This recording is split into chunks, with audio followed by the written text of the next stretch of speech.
শেখ হাসিনার পতনের মাস পূর্তিতে শহীদী মার্চ, চাঁদাবাজ ও সিন্ডিকেটের বিরুদ্ধে হুঁশিয়ারি, সহসা রাজনীতিতে ফিরতে পারবেন আওয়ামী লীগ, জানালেন আসিফ মাহমুদ। বৈষম্য বিরোধী আন্দোলনে হতাহতদের তালিকা প্রস্তুত, জানিয়েছেন ডক্টর ইউনূস। ভারতে বসে রাজনৈতিক কথা না বলে শেখ হাসিনাকে চুপ থাকার আহ্বান। আওয়ামী লীগ নেতা সাবেক মন্ত্রী শাহজাহান খান গ্রেফতার, আজ হাজির করা হতে পারে আদালতে।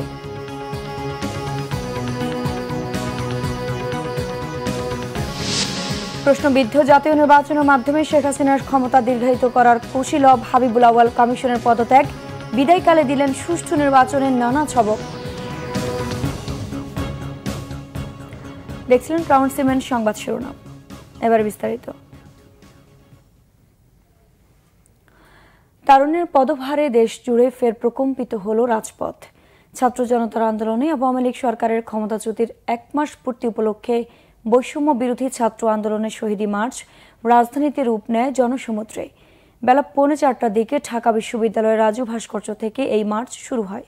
গণহত্যায় জড়িত আওয়ামী লীগের রাজনীতি নিষিদ্ধের পাশাপাশি একটি গণতান্ত্রিক বাংলাদেশ দেখার প্রত্যয় জানান মিছিলে অংশ নেওয়া ছাত্র জনতা। মহিবুল্লাহ মুহিবের রিপোর্টে বিস্তারিত। জনসমুদ্রে পরিণত হয় ছাত্র জনতার শহীদী মার্চ।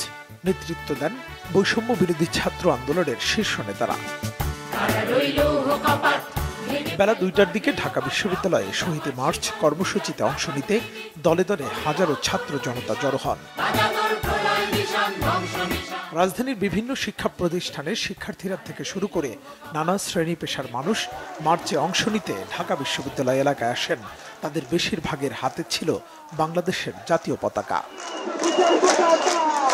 মিছিলে অংশ নিতে টিএসসিতে আসেন আন্দোলনে সন্তান হারানো অনেক বাবা মা। আমি এত টাকা খরচ করে বিজিএম ভার্সিটিতে পাস করে বের করছি, এখন আমার ছেলে তো চলে গেল, আমাদেরকে কে দেখবে? আমরা বিচার চাই, ছেলে হত্যা, সরকারের কাছে বিচার চাই। বিচার যেন সঠিক তদন্তের মাধ্যমে সঠিক বিচার হয়, সেটাই আমাদের যারা শহীদ হয়েছে শহীদ পরিবারের দাবি এবং বক্তব্য। আমরা ভালো একটা সরকার চাই, সুস্থ একটা সরকার চাই, দেশ সুন্দর মতো পরিচালনা করবে এরকম একটা সরকার চাই। ছাত্র জনতার অভ্যুত্থানে নিহতদের নাম লেখা পোস্টার হাতে এসেছেন অনেকেই। এত রক্তের বিনিময়ে অর্জিত বাংলাদেশটা আমরা ছাত্র জনতা একত্রিত হয়ে এমন একটা বাংলাদেশ গড়ি যেন ভবিষ্যৎ প্রজন্ম বিশ্বাস করে যে আসলে এটা একটা সোনার বাংলাদেশ। অলরেডি বাংলাদেশ একটা বেটার পজিশনে আছে আফটার হাসিনা পালায় যাওয়ার পর থেকে। যারা খুনের সাথে জড়িত তাদের যাতে দৃষ্টান্তমূলক শাস্তি হয়, আমরা এটাই চাই। বেলা 2:30টার পর থেকে ঢাকা বিশ্ববিদ্যালয়ের রাজু ভাস্কর্যের সামনে অবস্থান নিয়ে ছাত্র জনতা বিভিন্ন স্লোগান দিতে শুরু করে। আন্দোলন দমনে ছাত্রলীগ সহ তৎকালীন ক্ষমতাসীন আওয়ামী লীগের বিভিন্ন সংগঠন ও আইন শৃঙ্খলা রক্ষাকারী বাহিনীর হামলা নির্যাতনের বিচার দাবি করেন অনেকেই। আমরা এই আওয়ামী লীগকে কখনো এর বাংলার মাটিতে আর কোনোভাবেই দেখতে চাই না। পুলিশি ভয়, আমাদের যে গ্রেপ্তারের যে আতঙ্ক, আজকে সেই আতঙ্ক নাই। আজকে আমরা নিশ্চিন্তে ঘুমাতে পারি। পরবর্তীতে যাতে এই স্বৈরাচারী হাসিনার মতো আর কোনো স্বৈরশাসক আমাদের বাংলার মাঠে যেন তৈরি না হতে পারে। আমরা চাই যারা সরকার ভালোভাবে চালাতে পারে, যে সরকার আমরা চাই যাতে বাংলাদেশকে সুন্দরভাবে নিয়ন্ত্রণ করতে পারে, এরকম সরকার আমরা প্রত্যাশা করি। আর ছাত্র জনতার তুমুল আন্দোলনের মুখে 5 আগস্ট শেখ হাসিনা প্রধানমন্ত্রীর পদ থেকে পদত্যাগ করে দেশ ছেড়ে ভারতে যান। এর মধ্য দিয়ে আওয়ামী লীগের টানা প্রায় 16 বছরের শাসনের অবসান ঘটে। আওয়ামী লীগ সরকারের পতনের 3 দিন পর গত 8 আগস্ট শান্তিতে নোবেল বিজয়ী ডক্টর মোহাম্মদ ইউনূসের নেতৃত্বে অন্তর্বর্তী সরকারের উপদেষ্টা পরিষদ শপথ নেয়। পূর্ব ঘোষণা অনুযায়ী Shahidi March Nilkhet, new market, কলাবাগান, মিরপুর রোড ধরে মানিক মে এভিনিউ ও সংসদ ভবনের সামনে দিয়ে ফার্মগেট, কারওয়ানবাজার, শাহবাগ ও রাজু ভাস্কর্য হয়ে কেন্দ্রীয় শহীদ মিনারে গিয়ে শেষ হয়। মুহিবুল্লাহ মুহিব, বাংলা ভিশন, ঢাকা। রাষ্ট্র পুনর্গঠনের রোডম্যাপ দ্রুত ঘোষণা করা সহ 5 দফা দাবি জানিয়েছে বৈষম্য বিরোধী ছাত্র আন্দোলন। শহীদী মার্চ কর্মসূচি শেষে রাতে এ দাবি জানান সমন্বয়ক আবু বাকের মজুমদার। বিকেলে রাজু ভাস্কর্যের সামনে থেকে শহীদী মার্চ রাজধানীর বিভিন্ন সড়ক ঘুরে কেন্দ্রীয় শহীদ মিনারে এসে শেষ হয়। পরে সমাবেশে সমন্বয়ক আবু বাকের মজুমদার বৈষম্য বিরোধী ছাত্র আন্দোলনের 5 দফা দাবি তুলে ধরেন। সমন্বয়ক সার্জিস আলম বলেন, ছাত্র জনতার গণ অভ্যুত্থানে যে স্বাধীনতা অর্জিত হয়েছে তা বৃথা যেতে দেয়া হবে না। তিনি আরো বলেন, কোনো চাঁদাবাজ, ক্ষমতার অপব্যবহারকারী ও সিন্ডিকেটের জায়গা এই বাংলাদেশে হবে না।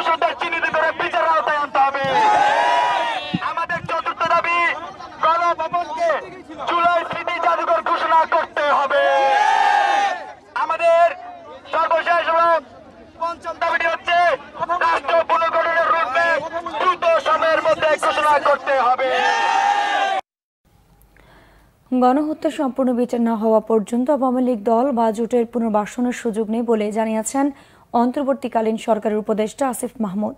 বলেন, এরা রাজনীতিতে ফিরতে পারবে কি না এ বিষয়ে আলোচনা হচ্ছে, সিদ্ধান্ত নেবে জনগণ। তবে তার আগে তারা পাবলিক প্রোগ্রাম করতে পারবে না।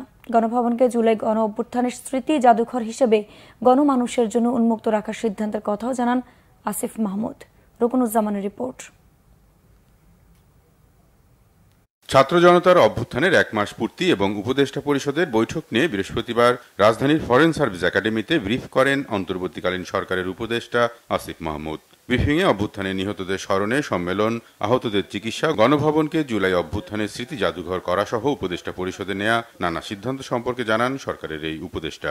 শহীদদের তালিকা করা হচ্ছে, অতি সত্বর মাননীয় প্রধান উপদেষ্টা এবং উপদেষ্টা মণ্ডলীর সদস্যবৃন্দ শহীদ পরিবারের সাথে একটি সাক্ষাৎ করবেন। একটা শহীদ পরিবারদেরকে নিয়ে একটি সম্মেলন করার ব্যাপারে সিদ্ধান্ত গৃহীত হয়েছে।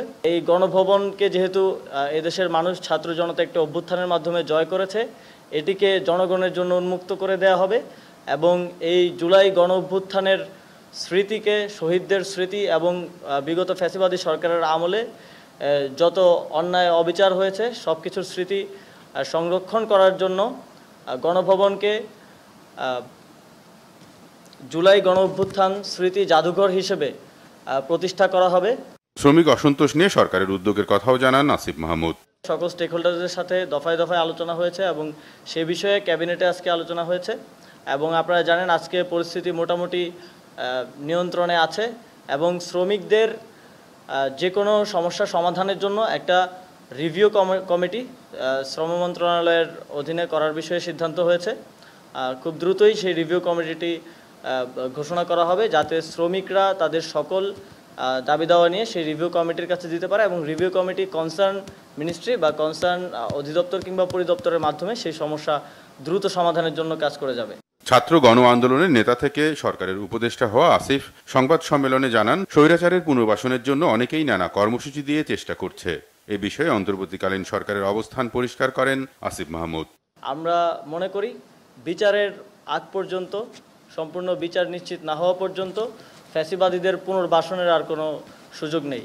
সম্পূর্ণ বিচার না হওয়া পর্যন্ত তারা রাজনীতি করতে পারবে কি পারবে না এই প্রশ্নটা আমরা জনগণের কাছে ছেড়েছি।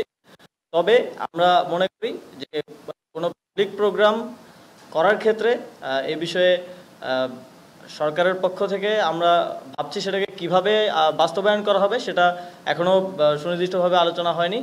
তবে আমরা এটাকে অবশ্যই নিরুৎসাহিত করব। এছাড়া বন্যা দুর্গত এলাকায় সমন্বিতভাবে পুনর্বাসনের কাজ শুরু হয়েছে বলেও জানান তিনি। কর্মকর্তা রুকনুজ্জামান, বাংলা ভিশন, ঢাকা। মন্ত্রিপরিষদ অন্তর্বর্তীকালীন সরকারের প্রধান উপদেষ্টা ডক্টর মোহাম্মদ ইউনূস জানিয়েছেন, বৈষম্য বিরোধী আন্দোলনে নিহত আহতদের মূল তালিকা প্রস্তুত করা হয়েছে। দূর দূরান্তে নেওয়া লাশের তথ্য সংগ্রহ চলছে। ছাত্র জনতার গণ অভ্যুত্থানের 1 মাস পূর্তি উপলক্ষে সংবাদ মাধ্যমে পাঠানো বার্তায় ডক্টর মোহাম্মদ ইউনূস এ তথ্য জানান। বার্তায় প্রধান উপদেষ্টা বলেন, মাত্র 1 মাস হলো অন্তর্বর্তী সরকার দায়িত্ব নিয়েছে। তা সত্ত্বেও বিপ্লবের প্রকৃত লক্ষ্য অর্জনের জন্য গুরুত্বপূর্ণ সংস্কারের কাজ শুরু করা হয়েছে। তবে প্রথম কাজ জুলাই ও আগস্টের হত্যাকাণ্ডের বিচার ও জবাবদিহি নিশ্চিত করা। ডক্টর মোহাম্মদ ইউনূস আরও বলেন, প্রধান দায়িত্বগুলোর মধ্যে একটি হলো বিপ্লবের সময় গুরুতর আঘাতপ্রাপ্ত হাজার হাজার মানুষের বিনামূল্যে চিকিৎসা নিশ্চিত করা। হাসিনা দুর্বৃত্তরা তাদের চোখ লক্ষ্য করে রাবার বুলেট ছোড়ায় অসংখ্য তরুণ শিক্ষার্থী দৃষ্টিশক্তি হারিয়েছে। আপ্রাণ চেষ্টা থাকবে তাদের চোখের আলো ফিরিয়ে দিতে। আহত শত শত মানুষ যাদের দীর্ঘমেয়াদী চিকিৎসা প্রয়োজন, তাদের ব্যয়বহুল চিকিৎসা এবং শহীদদের পরিবারের দেখাশোনার জন্য একটি ফাউন্ডেশন এখন তৈরির শেষ পর্যায়ে আছে বলে জানান তিনি। ভারতে বসে রাজনৈতিক বক্তব্য না দিয়ে শেখ হাসিনা চুপ থাকা উচিত বলেছেন প্রধান উপদেষ্টা ডক্টর মোহাম্মদ ইউনূস। বলেন, সাবেক প্রধানমন্ত্রীর এ ধরনের কর্মকাণ্ড অবন্ধুসুলভ ও দুই দেশের সম্পর্কে অস্বস্তি তৈরি করছে। ভারতীয় সংবাদ মাধ্যম পিটিআইকে দেয়া এক সাক্ষাৎকারে অন্তর্বর্তী সরকার প্রধান বলেন, ন্যায় বিচার প্রতিষ্ঠার অঙ্গীকার থেকে শেখ হাসিনাকে দেশে ফিরিয়ে আনা হবে এবং বিচারের মুখোমুখি করা হবে। বিস্তারিত শহীদ আরাফাতের ডেস্ক রিপোর্টে। ছাত্র জনতার আন্দোলনে ক্ষমতাচ্যুত সাবেক প্রধানমন্ত্রী শেখ হাসিনাকে নিয়ে ক্ষুব্ধ প্রতিক্রিয়া ব্যক্ত করেছেন অন্তর্বর্তী সরকার প্রধান ডক্টর মোহাম্মদ ইউনূস। বৃহস্পতিবার ভারতীয় সংবাদ মাধ্যম পিটিআইকে দেয়া এক সাক্ষাৎকারে ইউনূস বলেন, ভারতে শেখ হাসিনার অবস্থানে দেশে কেউ স্বস্তিতে নেই। সেখানে বিভিন্ন রাজনৈতিক বিবৃতি দিয়ে সমস্যার সৃষ্টি করছেন তিনি। মুখ বন্ধ রাখলে দেশের মানুষ তাকে নিয়ে মাথা ঘামাতো না। দেশে ফেরত না চাওয়া পর্যন্ত শেখ হাসিনার চুপ থাকা উচিত বলেও মন্তব্য করেন ডক্টর মোহাম্মদ ইউনূস। জানান, এ বিষয়ে বাংলাদেশের অবস্থান ভারতকে স্পষ্টভাবে জানিয়ে দেওয়া হয়েছে। প্রধান উপদেষ্টা বলেন, ভারতের মাটিতে শেখ হাসিনার কর্মকাণ্ড অবন্ধুসুলভ। এটি দুই দেশের জন্যই অস্বস্তিকর বলে মন্তব্য করেন ডক্টর মোহাম্মদ ইউনূস। অভিযোগ করেন, ভারতে আশ্রয় নিয়ে রাজনৈতিক তৎপরতা চালাচ্ছেন আওয়ামী লীগ সভাপতি। স্মরণ করিয়ে দেন, গণ অভ্যুত্থান ও আন্দোলনের মুখে দেশ ত্যাগ করতে বাধ্য হয়েছেন শেখ হাসিনা। ভারতের সাথে বাংলাদেশের ভবিষ্যৎ সম্পর্ক নিয়ে কথা বলেন ডক্টর মোহাম্মদ ইউনূস। জানান, ভারতের সঙ্গে সুসম্পর্ক গড়ে তুলতে প্রস্তুত তার সরকার। আরও বলেন, ভারত সরকারের ধারণা আওয়ামী লীগ ছাড়া বাংলাদেশের স্থিতিশীলতা ফিরিয়ে আনা সম্ভব নয়। আওয়ামী লীগ ছাড়া সবাইকে ইসলামপন্থী মনে করার অবস্থান থেকে ভারতের সরে আসা দরকার বলেও মত তার।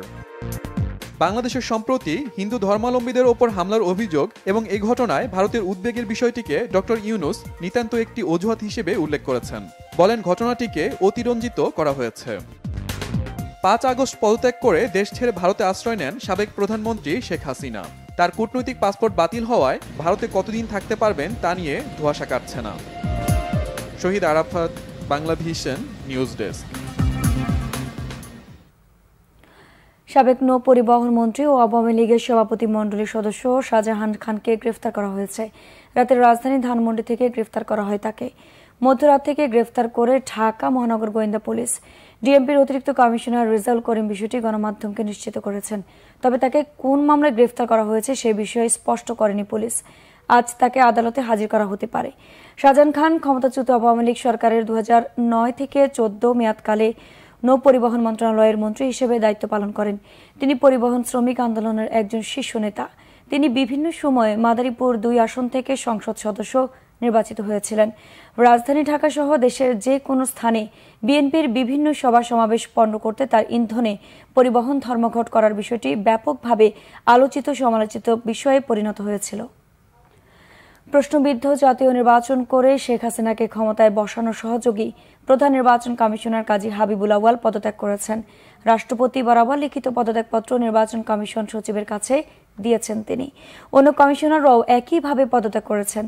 রাষ্ট্রপতি তাদের পদত্যাগপত্র গ্রহণ করেছেন। নিন্দিত সিএসি বিদায় লগ্নে বললেন, 2024 নির্বাচন দলভিত্তিক নয়, হয়েছে ব্যক্তিকেন্দ্রিক। রিপোর্ট করছেন এসএম ফয়েজ।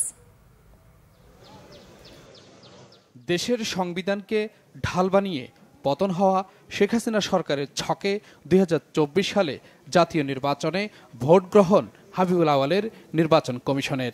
ভোটের মাঠে বিরোধী রাজনৈতিক দল ছিল না, এমনকি ছিল না ভোটারদের উপস্থিতিও।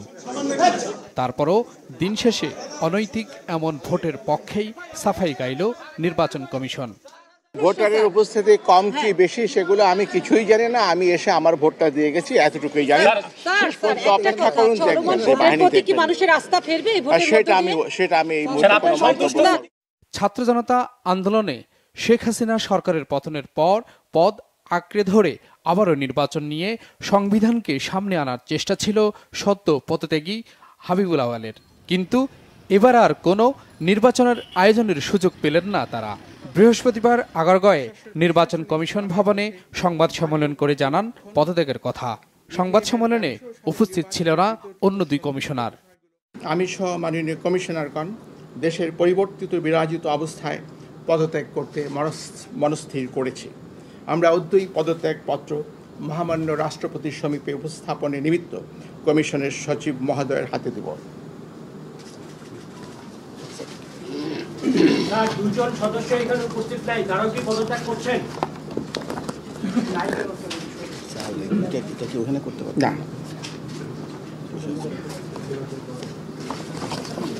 সচিব জানালেন 2024 সালের নির্বাচন অংশগ্রহণমূলক হয়নি, এই নির্বাচন ছিল বিতর্কিত। আমি স্পষ্ট করে বলছি, নির্বাচন যেহেতু একদলীয় ছিল, কাজে এই নির্বাচনকে সরকারিভাবে প্রভাবিত করার কোনো আবশ্যকতাও কার্যত ছিল না। নির্বাচন দলের ভেতরেই হয়েছে, মধ্যে হয়নি, উইদিন হয়েছে, বিটুইন হয়নি। 2014 সালে নির্বাচনে বিএনপি সহ অনেক দলই অংশগ্রহণ করেনি।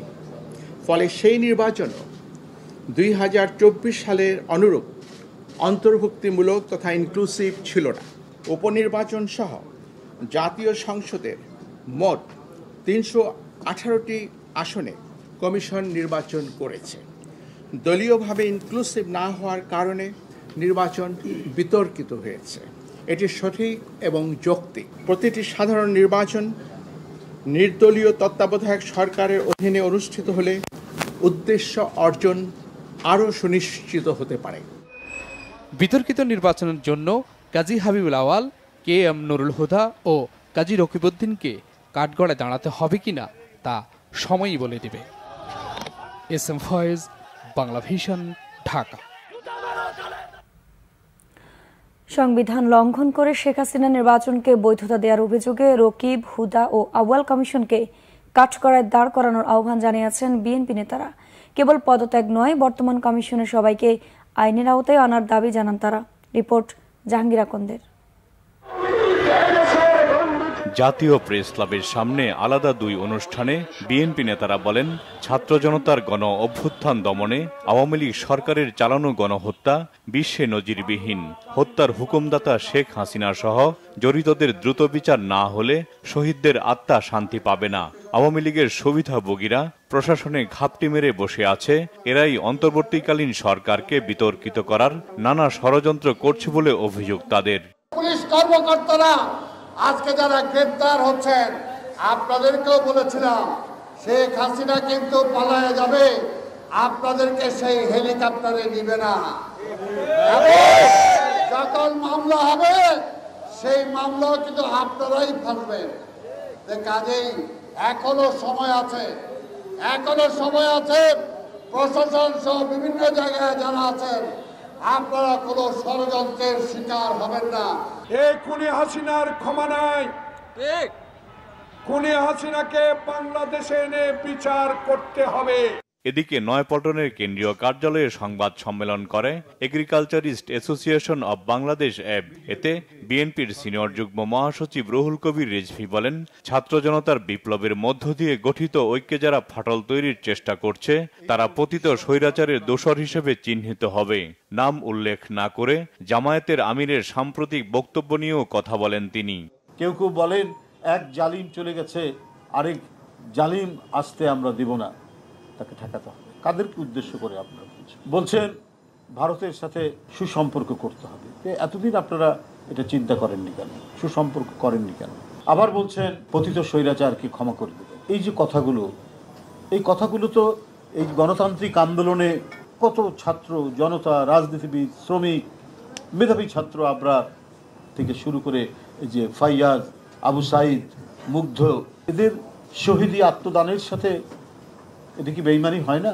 এই ঐক্যবদ্ধ আন্দোলনের মাঝে ঐক্যের যারা ফাটল সৃষ্টি করবেন তারা পতিত স্বৈরাচারেরই দোসর হিসাবে পরিগণিত। নির্বাচন কমিশনের পদত্যাগ নিয়েও কথা বলেন রুহুল কবির রিজভী। এই যে নির্বাচন কমিশন শুধু চাকরি রক্ষার্থে সংবিধানের যে নির্দেশনাবলী সেটাকেও তারা যেমন লঙ্ঘন করেছেন, তেমনি এই গণতন্ত্রকে ধ্বংস করার ক্ষেত্রেও তারা ভূমিকা পালন করেছেন। তো সুতরাং এইটার সাথে যারা দায়ী, যে কটা নির্বাচন কমিশন হয়েছে, হুদা কমিশন বা তার আগের যারা ছিলেন, এরা প্রত্যেকেই, রাকিব, প্রত্যেকেই দায়ী এবং আমি মনে করি তাদেরকেও কাঠগড়ায় দাঁড় করানো উচিত। একটি টেলিভিশন চ্যানেলে প্রচারিত কৃষিবিদ ইনস্টিটিউশন দখলের সংবাদের প্রতিবাদ জানিয়ে অ্যাব নেতারা বলেন, 18 বছর ধরে কৃষিবিদ ইনস্টিটিউশন দখলে রেখেছিল আওয়ামী লীগ। ছাত্র জনতার বিপ্লবের পর সাধারণ কৃষিবিদরা ইনস্টিটিউশনকে দখল মুক্ত করেছে। জাহাঙ্গীর আকন্দ, বাংলা ভিশন, ঢাকা। বানের পানি সরলেও দুর্গতদের জন্য নতুন সংকট হয়ে দেখা দিয়েছে ভাঙা ঘরবাড়ির সংস্কার। বন্যায় সর্বস্ব হারানোর অনেকেই মাথার ঠাঁই নিয়ে নিজের ঘর হারিয়ে অসহায় হয়ে পড়েছেন। পুনর্বাসনে তাদের দ্রুত সহায়তার প্রয়োজন। এদিকে ফেনী, সোনাগাজীতে বন্যার্তদের পুনর্বাসনে ঘর নির্মাণে কয়েকটি পরিবারকে সহায়তা করেছে বাংলা ভিশন পরিবার। জহুরুল হক জনের তোলা ছবিতে ফেনীর সোনাগাজী ঘুরে এসে রিপোর্ট করছেন ইমরুল কায়েস। কয়েকদিন আগেও ফেনীর সোনাগাজীর প্রত্যন্ত এলাকা নবাবপুরের বাড়িঘর ছিল পানির নিচে। এখন পানি নেমেছে, ঘরে ফিরতে শুরু করেছেন স্থানীয়রা। কিন্তু ভয়ঙ্কর বন্যা সর্বশান্ত করেছে তাদের। শুধু স্বজন, ক্ষেতের ফসল, গবাদি পশু নয়, বন্যায় হারিয়েছেন মাথা গোঁজার ঠাঁই, বসতবাড়িও। ঘরের ভিতরে দুরানিও না দেখেন না হানি চাই না অনো কাঁচরা অনো আবার আন্ডা হেঁটে দোতলাতে আছি ঘরে একা সব কিছু আন্ডা বাঁচাইতাম হারি না বাবু আন্ডাও তো বাঁচতাম আন্ডাই হানি এরকম আন্ডা বাসি বেশি গেছি দুয়ার মধ্যে ব্যাগ লয়ে গেছে বাসি বেশি গেছি সব ভাঙি গেছে কিছু নেই কাঁচা ঘর তো অর্ধেক চুলাই হয়ে গেছে বই বই করে কাম করে গিয়েছে বদলা দিতাম টিয়া হিসেবে নেই ঘর থেকে কারণ তো কিছু নাই বাতাতে বাতও খাইতে পারি না এই পর্যন্ত চাইলেও নাই ঘরেতে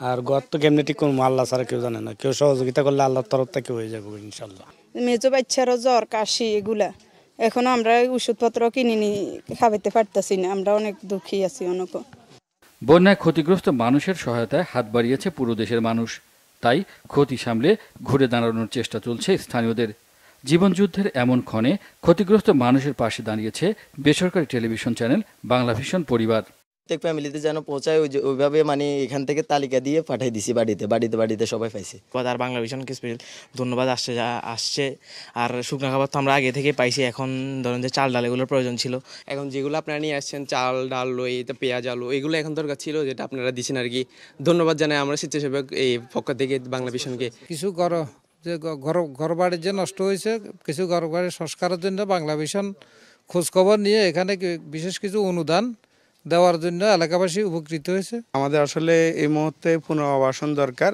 অনেকের ঘর বাড়ি ভেঙে গেছে অনেকে আবার দেখা যাচ্ছে অনেক লং টাইম ক্ষতিগ্রস্ত হয়েছেন ক্ষতিগ্রস্ত মানুষরা বলছেন সঠিকভাবে পুনর্বাসনের সহায়তা পেলেই খুব দ্রুত আবার ঘুরে দাঁড়াবেন তারা বন্যার পানি নেমে যাওয়ার পর প্রত্যন্ত এলাকাগুলোতে নতুন করে নানা ধরনের সংকট তৈরি হয়েছে তীব্র খাবার দাবারের সংকট যেমন রয়েছে তেমনি যাদের বাড়িঘর ভেঙে গেছে তারা মাথা গোঁজার ঠাঁইটুকু হারিয়েছেন এ কারণে বন্যা দুর্গতদের আশা যারা সহায়তা করতে চান তারা পুনর্বাসনের ব্যবস্থা করবেন ইমরুল কায়েস বাংলা ভিশন ফেনী সোনাগাজী নবাবপুর সংবাদ শেষ করব শিরোনামগুলো আরেকবার জানিয়ে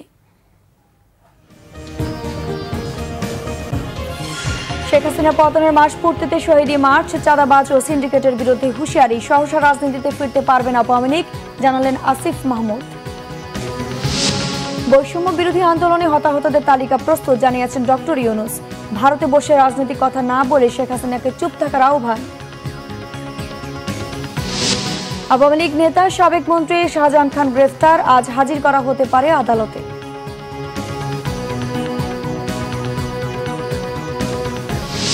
প্রশ্নবিদ্ধ জাতীয় নির্বাচনের মাধ্যমে শেখ হাসিনার ক্ষমতা দীর্ঘায়িত করার কুশীলভ হাবিবুল আউয়াল কমিশনের পদত্যাগ বিদায়কালে দিলেন সুষ্ঠু নির্বাচনের নানা ছবক দর্শক ছিল এখনকার মতো পরের সংবাদ সকাল 10টায় এর আগে 9টায় রয়েছে নিউজ টপ 10 দেখার আমন্ত্রণ রইল এছাড়া বাংলা ভিশন সংবাদ ও সংবাদ সংশ্লিষ্ট অনুষ্ঠান দেখতে ভিজিট করুন www.bvnews24.com ও facebook.com/banglavisionnews এবং সাবস্ক্রাইব করুন youtube.com/banglavisionnews ধন্যবাদ